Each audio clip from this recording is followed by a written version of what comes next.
Go. Thank you so much. I think we're good. Yeah. Yeah, good to see you all. And thank you for giving me this opportunity to be able to just share some thoughts and views about Pearson College in 2021 and beyond. And thank you for showing a continued interest in your beloved college as we move forward.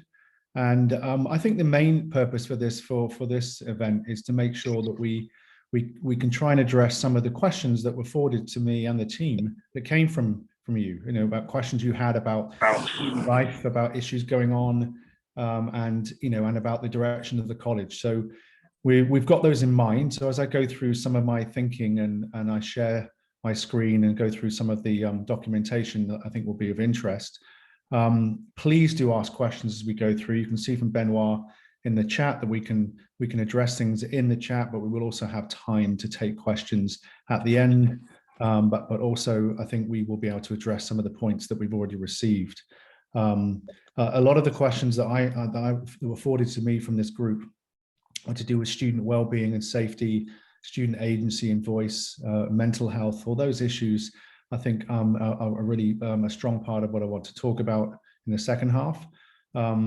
But yeah, Q&A will be probably really appropriate. For those of you who watch this on the recording as well, the other piece that I wanted to ask is that I really would value feedback from you as the representatives of Pearson alumni about the direction the college is going in. We're going through a process right now called a strategic refresh.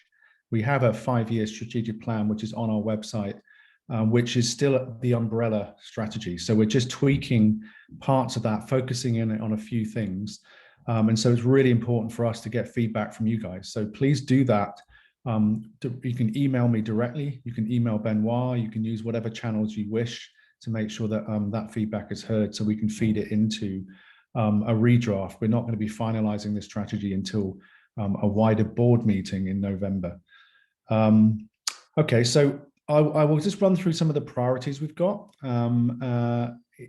in a document, and I'll share that with you. There's some images and some text, so excuse me for that. We'll give you the detail that I think you will want. And then we'll come off the document and we can just do some Q&A-ing as well. Let me just try and share my screen now.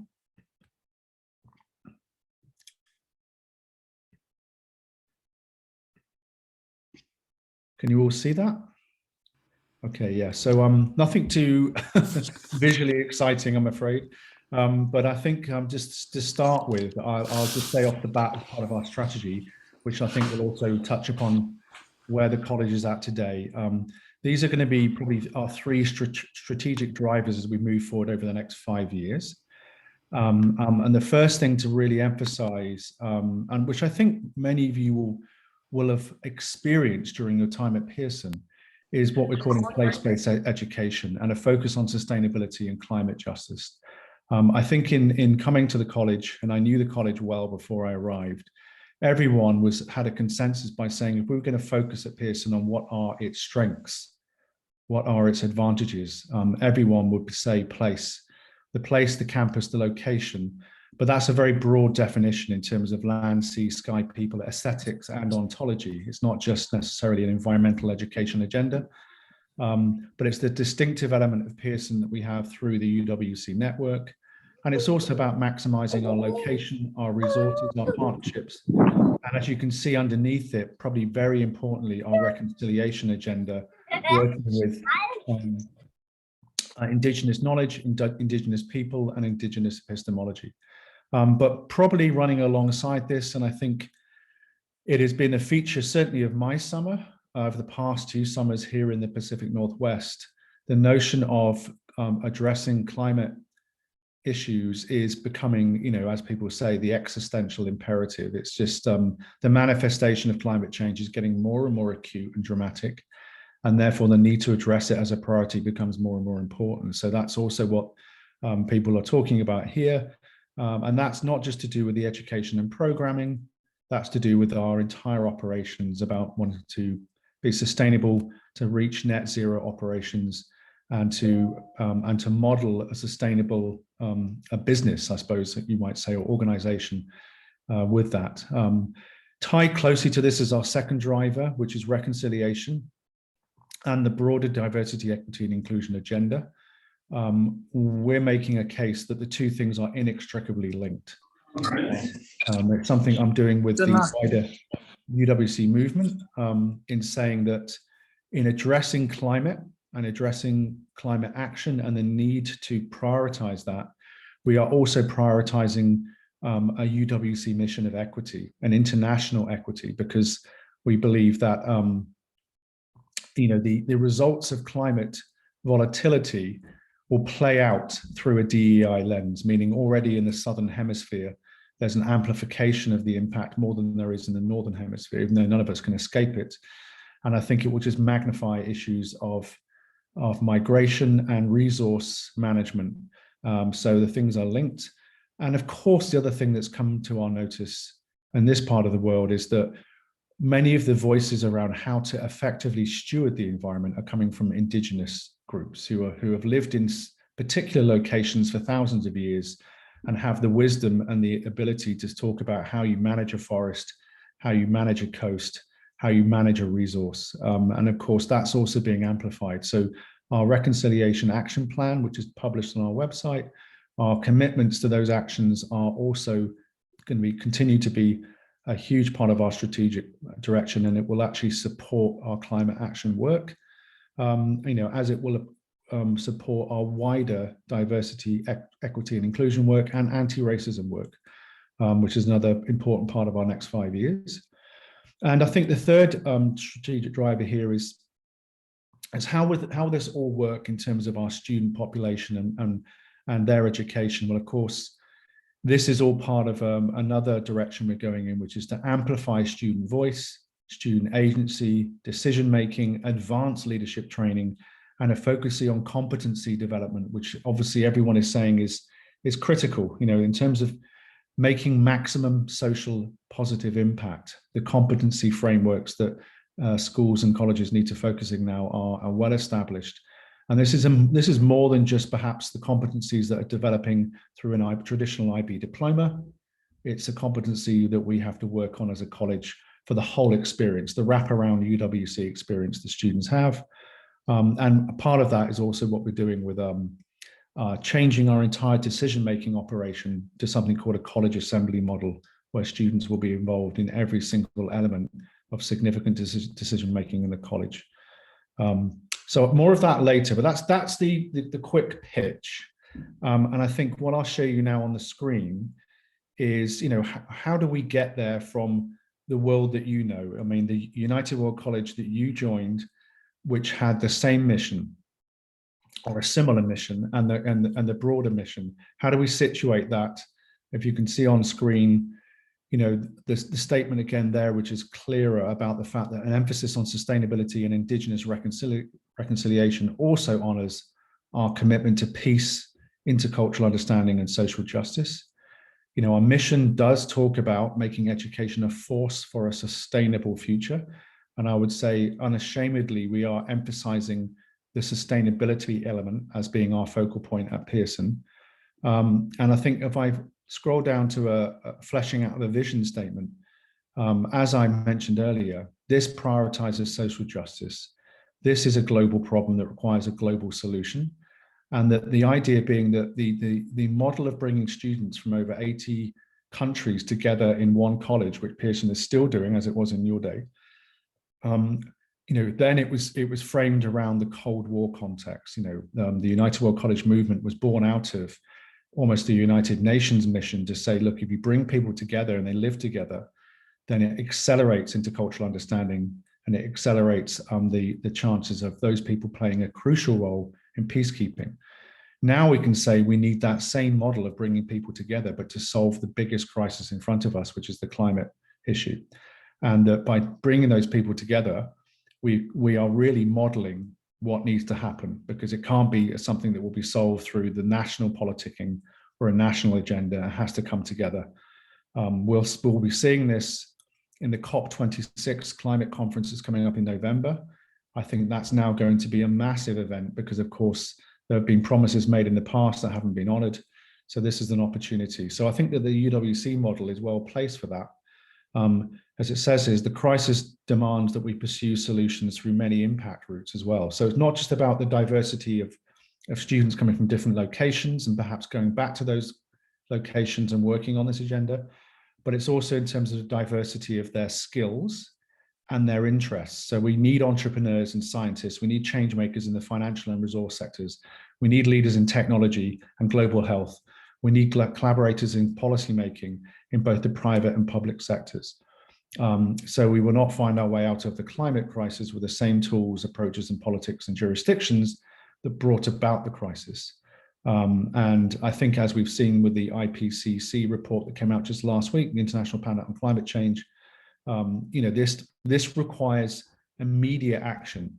So I think one of the things that's exciting, that we'll see in a moment, about our work around developing a new climate action leadership diploma as a parallel pathway for our students, is when we connect with our colleagues in universities at Royal Roads University down the road, or at University of Victoria or Vancouver Island University. And some of these universities are already driving on graduate level master's courses in climate action. Really, people are saying that's too late. We need younger individuals to be equipped with a mandate, a mission, a philosophy, and the skills at an earlier age, so that they can make a quicker impact, rather than it being something you might do in the 8th, 9th, or 10th year of your study. So a high school stroke university approach to this is actually gaining a lot of traction when we talk to people at universities. And I think it could be framed up in that statement: the world needs a Pearson United World College approach more than ever, because the solution is already enshrined in our existing values and learning approach. So even if we're looking at our values at Pearson, we state that we want a sense of idealism, action and personal example, a respect for the environment, compassion and service, and that learning will be transformative, experiential, holistic, intergenerational, inclusive, and place-based. And I think I would pick out from that the notion of intergenerational. I think what we've learned from our Indigenous partners, from the Sianuu First Nation, on whose land Pearson College is, and from the land from which I am addressing you as way of an acknowledgement, is they will tell you that there is enshrined in those cultural practices an intrinsic intergenerational respect in terms of learning from the elders, but also the intergenerational way of talking about the environment and sustainability. And I think that's really, really important. The first people's principles of learning that we've borrowed, which is intimately linked to our Sianuu partners here, but also other Coast Salish Indigenous groups, is that famous statement from the Iroquois Confederacy many, many years ago, which is that any decision you make as an organization, as a country, as a group, needs to be tracked through 7 generations of impact. And it's woven into an Indigenous epistemology. And as the famous anthropologist Wade Davis would say, if you took that one statement and applied it to politics, to business, to anything, and said you can't make a decision in the boardroom or in the cabinet until you've decided that it will have a positive impact for 7 generations, it will probably radically alter many practices currently that we see. So the intergenerational responsibility and approach is a key part of what we're talking about. And I think that's the kind of thing we would amplify. And so, yes, our strategy has a focused interpretation on this particular agenda through an Indigenous lens. And we want to lead this amongst the UWC movement by amplifying our access to Indigenous knowledge and our Indigenous partners. But it's not exclusionary. This is not something where we're saying that if you're a student anywhere in the world and you want to apply to come to Pearson, that you're forced into a kind of climate agenda. Absolutely not. This is an addition. We're talking about, we have a place-based campus and we want to focus our impact agenda on this.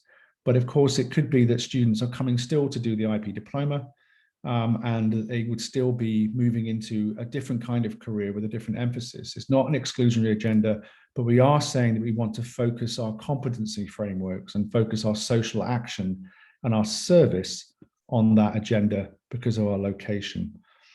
And so if I track down here and have a look at some of the statements on our strategy that hopefully we'll be able to finalize and print and have available for everyone to look at, by November, is that we'll be looking at multiple curriculum pathways that reflect different student interests, and also thinking about, well, look, even if that isn't your thing, how can you contribute in terms of your skill set whilst you're at Pearson in terms of our focused social impact and our service impact. And I think, the other piece here, and this is what we've got in our climate action leadership diploma, when we're talking about attracting students there, that, it does actually encompass so many different elements, whether you're talking about an interest in inequity or conflict or social injustice or well-being, they're all in that. But of course, it's worth stating, because often people make the assumption that in this agenda, even academically, that it's all about ecosystem science. Well, in fact, of course, it's not. It's about economics. My current reading this summer has been this wonderful book called Indigenomics by an economics professor who's looking at how you take indigenous knowledge and use that for a brand new economic framework. And she's a professor at Royal Roads down the road. It's a wonderful read. But we've also got the fact that it's also aesthetics, it's also philosophy, it's also technology and language and experiential learning. So it's, it is a very multiple interest agenda. So Pearson helped to write the UWC COP26 statement. I've got a link to it there, but I think if you are interested, you just drop onto the UWC website, you will find the COP26 statement, and the statement we helped to write there would probably give you a bit more detail about that. And of course, as I mentioned earlier, this is an agenda that isn't just about programming. This is about our financial operations. This is about our engagement agenda.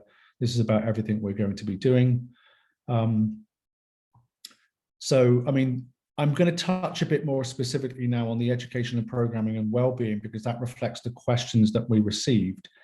But we do have, a lot more to say that I won't say it in this presentation part, but you can please ask questions around how do we create a net zero campus? How do we create an operational facility that can do that? What is the most effective way of doing that? How can we do that in a way that educates the students at the same time that we're actually doing that? That will be something that we can address in the questions too. But how does this look in the specific? We've got the fact that from 2022, we hope, fingers crossed, with IB authorization to be running 2 IB pathways. So it'll be the first time that an alternative curriculum has been introduced at Pearson since its inception. So this will coincide with our 50th anniversary. So that will be called the Climate Action Leadership Diploma, but it is actually a program that is housed within the IB framework. So it's called the IB Career Program, the IBCP. So it comes with the matriculation credentials and the authority and the reassurance of being an IB pathway.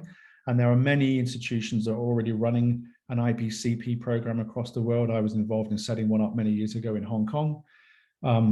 And it enables you to specialize. That's really what we're doing. And we're doing that in partnership with Royal Roads University and their incredible department in terms of climate action, and Vancouver Island University, whose president, Deb Saucier, is an alum of Pearson College. And she's someone who's really, really keen to enable us to access undergraduate credit level courses that can be woven into this course. And we're excited that on both of those fronts, we're going to be able to create a course in climate action using those experts and those academics to do that.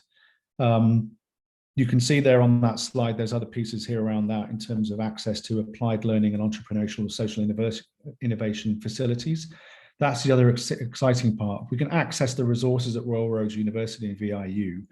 It will give our students that additional enhancement that perhaps we don't offer at Pearson, as you will remember. It is an incredible place, an incredible location. We are looking at the moment designing a social innovation lab in the next 2 to 3 years. But I also think that we would be foolish not to utilize the facilities and partnership opportunities of institutions around us. And that also includes, of course, our connection with Indigenous elders, collaborators, and First Nations educational expertise too. I've already started the work of amplifying this through the UWC network. We want to be able to offer this course and be able to place it on something called the Global Campus Platform, which means that other UWCs will be able to access those modules if they find that it's an equally compelling course for them to do. And that is being received already in a very excited way from many of the colleges, across all the way to Isaac in Japan. So, I mean, some of the nuts and bolts here, we have to go through candidacy, which we're doing right now to get authorization to run this. And I'm very confident that will happen. It needs to be funded. This is an additional parallel pathway, which we need funding for in terms of additional costs for the partnerships, the universities, and additional costs for the administration. But we believe that will come in. We believe that the case is very compelling. It's a very strong pitch to make to our supporters that, this is the biggest thing in front of us. If the UWC movement was going to have an impact right now, utilizing its international base, this is it. And so I believe that we can make this a very compelling case to our friends and donors. And so we will be doing that with the engagement team in the next 12 to 24 months to make sure that we've got the funding in place to make this a success for our students. We are currently writing a presentation and video that will go to all the national committees in the UWC movement to say, look, if you're interested in coming to Pearson, yes, you can continue to do the IB diploma, and that's great, but we're also going to be offering this parallel course. So, if you've got an interest in this agenda, please come, we want you. This is the place to do fantastic climate action leadership work. So we're doing that right now.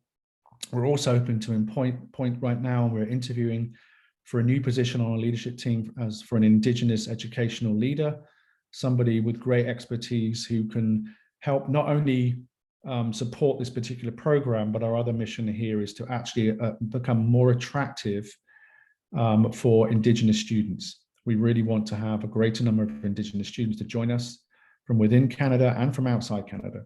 And I think having someone on our leadership team with that context will help us to make that case more compelling and reassuring. We obviously need our new coordinator for this course. And we also need to make sure that we've got the funding and the strong partnerships with those two universities that I've mentioned. So these are things we have to work on in the coming years. And, just to put this in context, to start with, we're only probably going to be talking about a modest number of students, 10 to 25. But we then believe when the program is up and running, it will sell itself. I think it will be where there will be students who believe that this is outstanding and they will want to come to do this.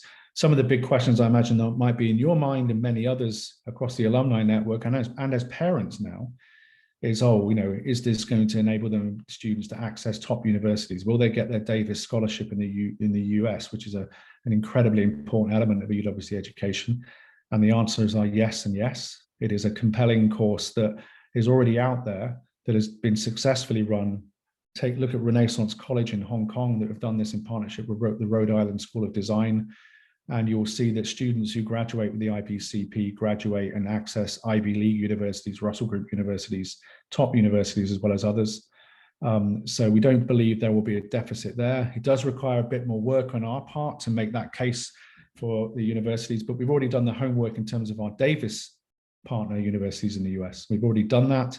They are absolutely comfortable with students arriving from UWC with an IBCP, and they will be in the same situation in terms of competing for places as if you arrive with an IB diploma. And the other piece here is that the competency framework is an incredibly sophisticated piece of work that we're piggybacking on the Royal Roads Department for that. It's an incredibly compelling framework for future employers in terms of the skills that students will go through. But we also want to make that framework available to all students, those doing the IBDP as well, so that they can actually get the benefit of this. So it's not just for a separate clique of a small number of students. Everyone will be able to access the framework and take advantage of it as well. So we're hoping this will be something that will wrap around the entire cohort. And I think shifting gear away from that piece, the other piece I think that reflects where we are and where we're going, and the questions that came in from alumni around, safety, around student agency and voice, around, making sure that students are amplifying their position and they're actually fully involved in campus life, safety, and in terms of decision making, and in terms of the DEI agenda, etc. One of the unintended benefits of COVID and our operation last year was, of course, you can imagine we had all of our students locked on campus. Imagine that. To cast your minds back, you're not allowed to leave the campus at the weekend. You can't get off campus even for a coffee at the marina or getting on a bus and going into Victoria. You can't actually go into each other's houses. So there wasn't any house mixing. When you eat in the dining room or the dining hall, which would be a fundamental part of the experience, where you would eat with adults, faculty, house parents, administrators, people in the finance department, that couldn't happen. Eating could only be in a particular way on a table. And so, and then people weren't allowed to go home during the winter breaks. We had to keep them here. So as you can imagine, the mental health issues amplified. And so that was a challenge, but it brought to the surface things I think that we would have needed to have done anyway, but it accelerated it. So we are committed through that experience, through resource and board approval, to do a number of different things that I think are really going to amplify student support, student welfare, student mental health, student safety, and also improving the training of everyone, all staff and faculty, in terms of how you do that with a diverse model of students from all over the world, because there's a particular challenge with that, and there's a particular skill set and awareness that comes with that. So we're introducing a brand new core course into our timetable for all students, which is focused on well-being, self-regulation skills, mental health, issues of consent, issues of language, injustice, conflict resolution, but also the competency framework. That will be introduced as well for all students. So a course that's dedicated for the very things that have become more and more important for young people and as they move through the world. We have got this radical new decision-making situation that we started last year. I listened to students. We borrowed a model that was introduced at MUCI, United World College, Mahindra in India. And it's a bottom-up model saying, okay, we're now going to commit to making decisions through committees that have mandated student presence in every committee. That's a committee for operations and facilities, a committee for educational programming, a committee for engagement and outreach, a committee for experiential learning, a committee for student welfare and well-being. Any significant decision that occurs will be done with the involvement and support of students through that model. And I felt it was incredibly important to do that, because there was a little bit last year, probably amplified by COVID, of a kind of us and them.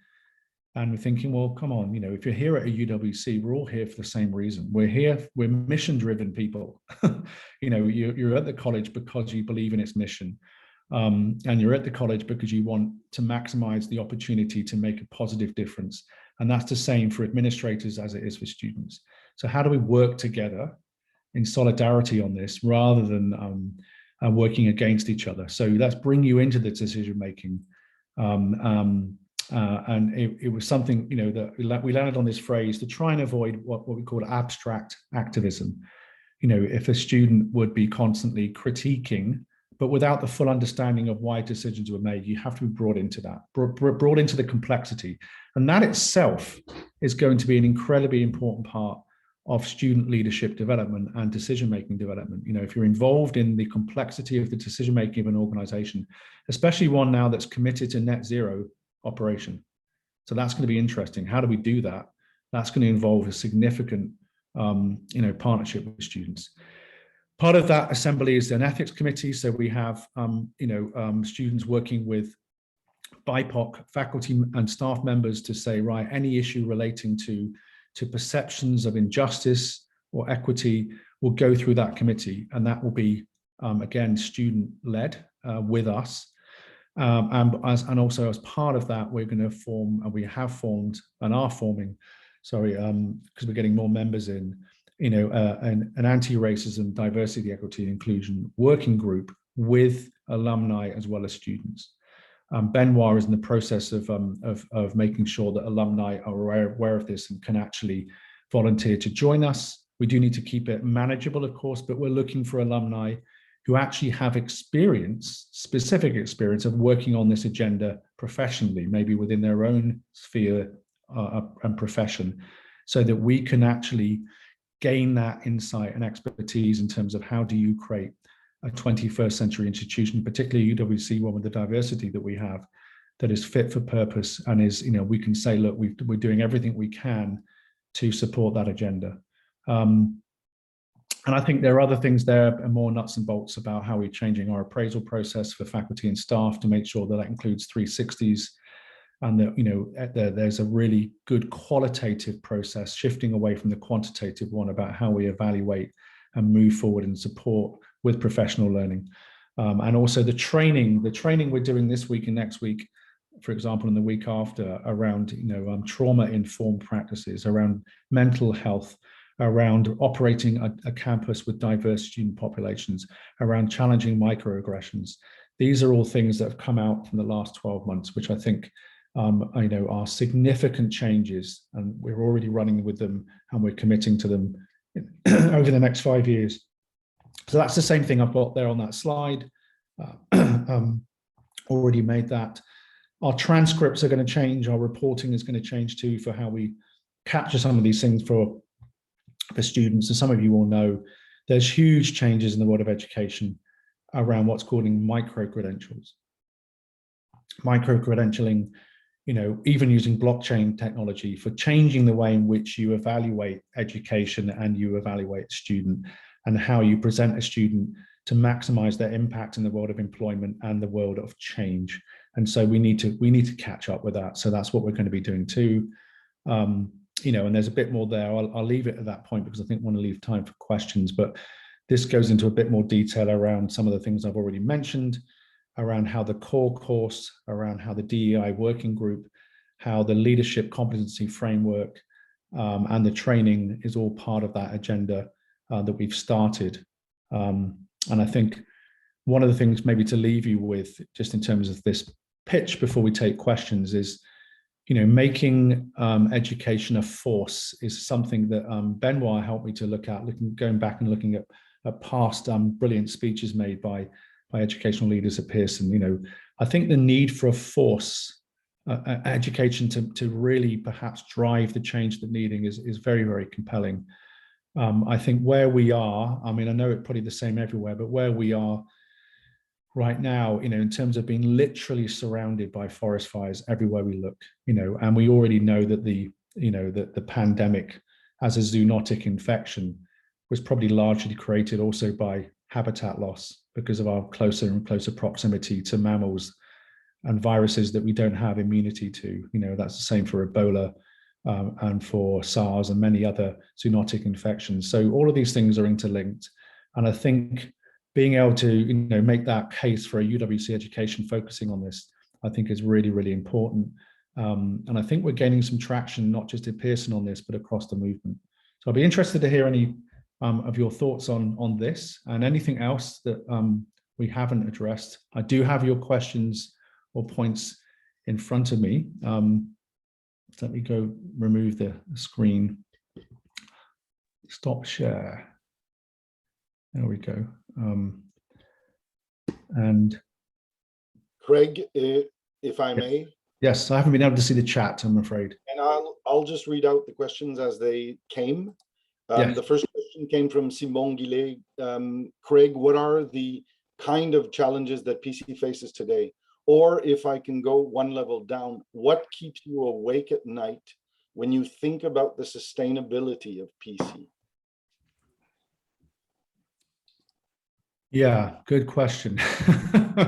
Many things keep me awake at night when I think about Pearson College. I mean that in a positive way, but yeah, okay, look, the economic model of something that when I was growing up was called a sixth form college model. And this is what the UWC models were based on, an old British sixth form college model, where you take the last 2 years and you have, student cohorts of anywhere between 160 up to 200.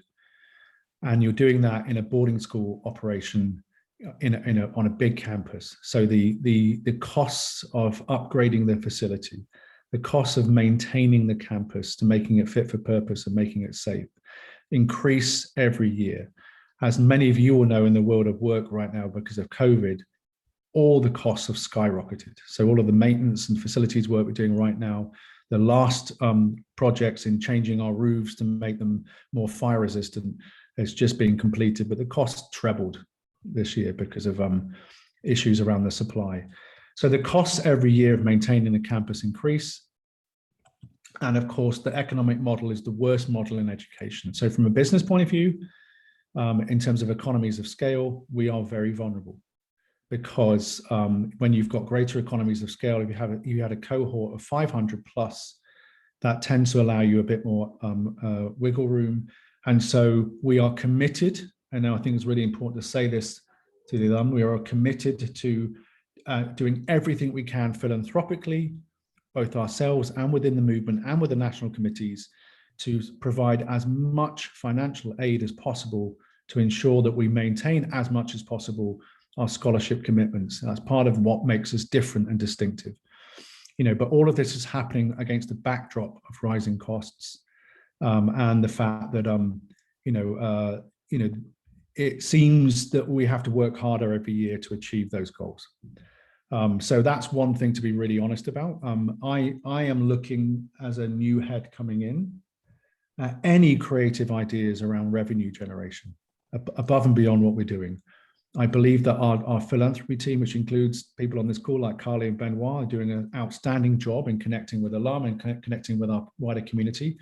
And according to the metrics we have, they are doing extremely well, but there's a limitation to that resource, you might say.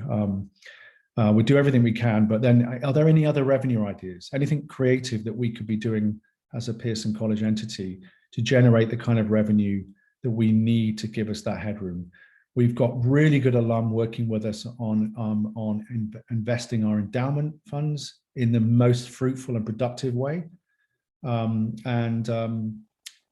we're opening up this discussion around, does anyone have any contacts with, maybe given what I've just said about the Climate Action Leadership Diploma, and perhaps us being the first high school in the world, if you put it that way, of 17 to 20-year-olds that will be running a program like this. We're not aware of anyone else doing it. So could that be something we could throw in front of an individual, an organization to get additional funding? So that's one of the things that keeps me awake at night is I think this model is amazing. We're all committed to it. We will love it and we want it to work. But it is a difficult one. I'd like to ask if Sibongile has anything to add or to comment about her own question. And perhaps before that, Kate, you had a question. Go ahead. You can ask it yourself. Thank you, Benoit. I was just very interested in your college assembly model, which I think is a really interesting innovation and really exciting way for students to learn and gain more skills outside of the academic range. I'm wondering, how do you choose or get students to volunteer or assign students to various committees? And how does that reflect diversity within the school? And because I can see how it could be self-editing in some cases. Yeah. Thank you. That's a great question, and I've learned from the students. I mean, because their way of doing this has been a true education for me. They refuse to do any voting for this exactly the reason you're saying, and they come up with a constitution that is trying to, at all times, trying to remove implicit bias, and ensuring that it's almost like a blind application, and there are protocols and procedures. In fact, the only way we intervened with that was to try and just make them a little bit less intense in that front, because of course it was paralyzing decision-making because of their absolute commitment to trying to make sure that they drove on equity. And so, yeah, it's a non-voting approach, and it's one in which the college assembly model, as well as having representatives, in a circle that discuss any of the findings from the committees, is brought back to that, must have as a standing members 3 DEI members, and how those DEI members were elected was a whole another project in itself in terms of trying to ensure that there is diversity within the diversity representation.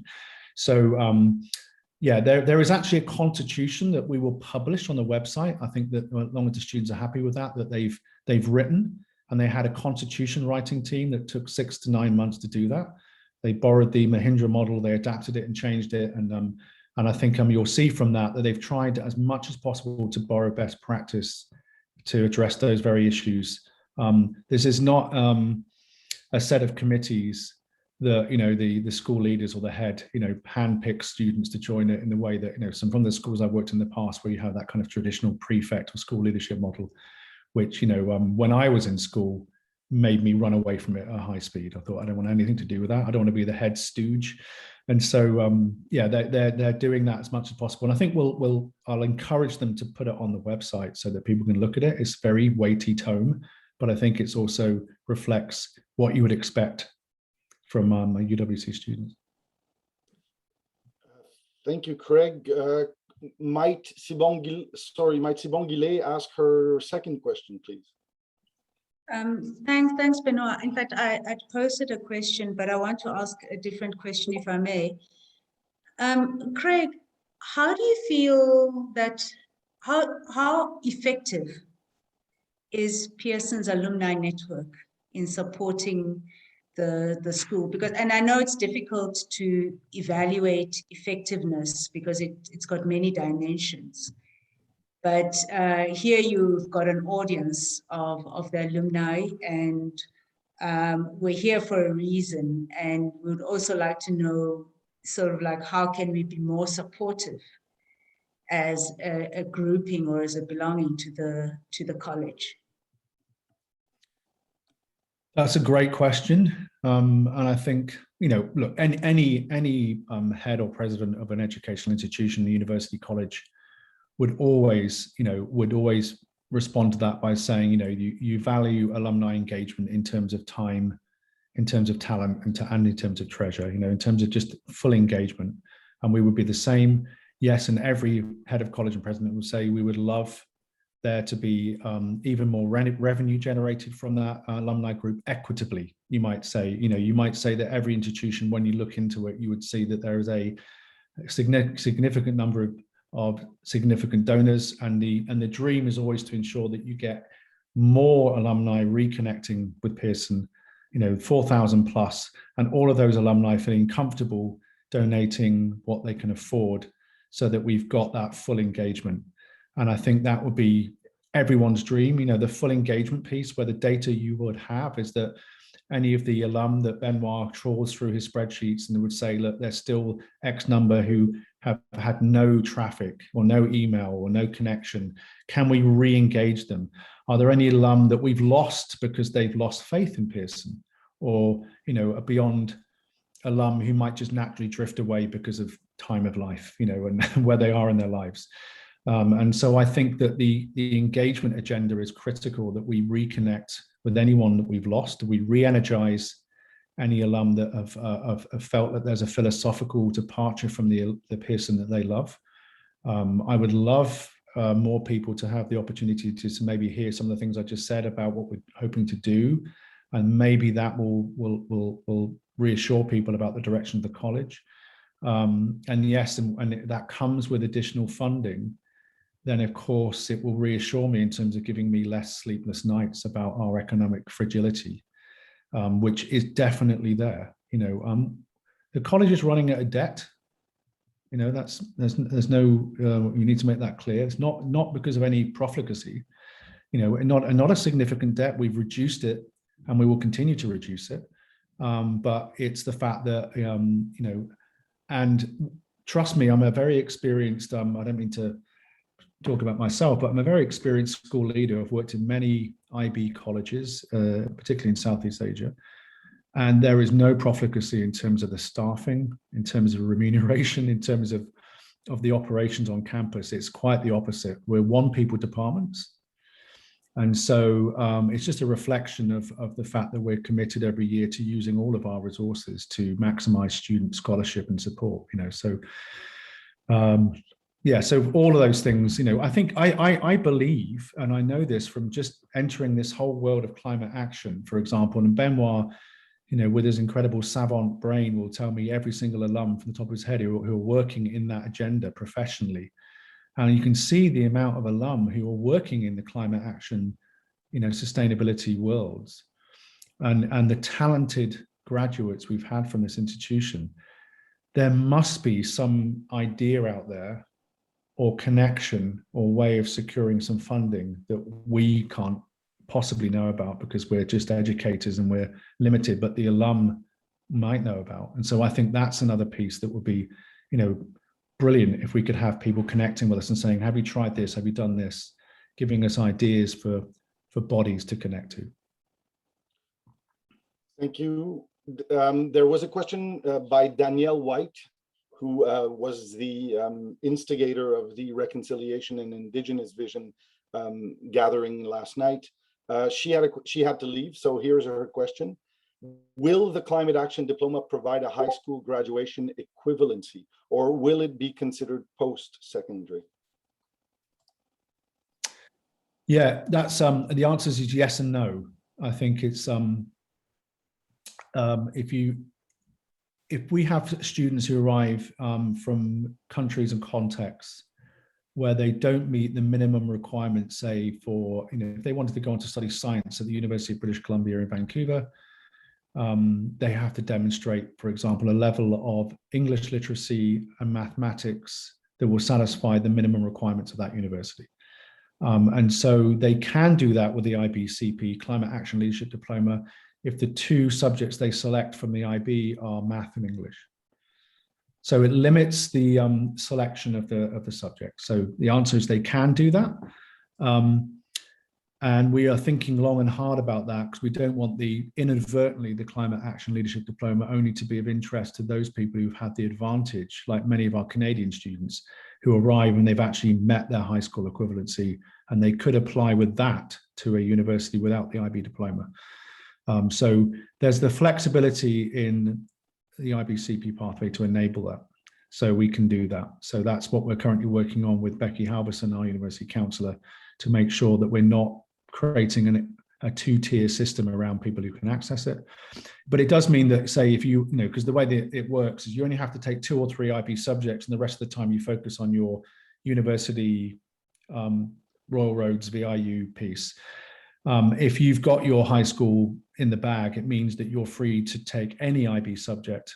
But if you don't, probably you'll have to do math and English as the 2, but that's still fine as well. Thank you. Are there any other questions? There are still a few minutes remaining. Craig does need to go on to the adult orientation, which is starting. Constance.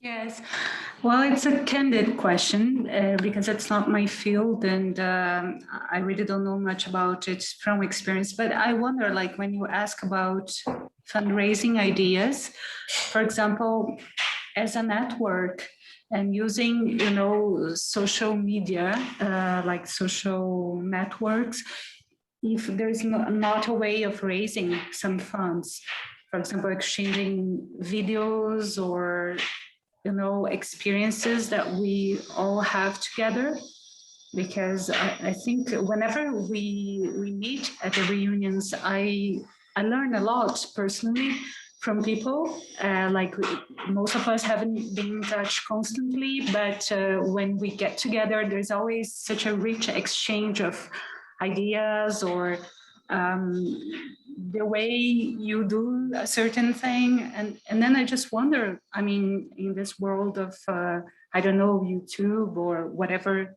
social media, social networks, if I don't know how profitable it is, but I wonder if we cannot put something together that would have some publicity for the college, improve network, and also get some resources.